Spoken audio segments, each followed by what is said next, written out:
For our garlic, we need 2 cloves, and the best way to do the garlic, heel of the hand and smash the garlic to remove the skin with one nice little motion, maybe 2. And that will remove the skin right off. Ta-da! Okay, and do that for the same for the other. Removes the skin, and then chop off the little ends here, the little roots. Okay.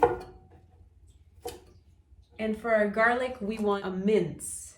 Okay, so you can either smash it again or just chop as you need. Now, sometimes there is a green shoot in there. Okay, you see that? You want to remove that. It's usually in the center because it's a bit bitter. Okay, it can make your dishes bitter.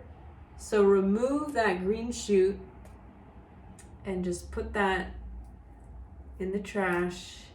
We don't need that bitter mince. So you can use your handy little garlic tools if you want, but they're kind of more a pain in the butt to clean. So I just usually do it by hand. And this is how I chop. Okay, I use this to make salsas and stuff, this technique, using the hand, heel of the hand here. And if you have to chop a lot, you know, if you don't have a food processor or something like that, you just go back and forth, always have contact with the board. The knife is just going around and your fingers are never curled down on the board.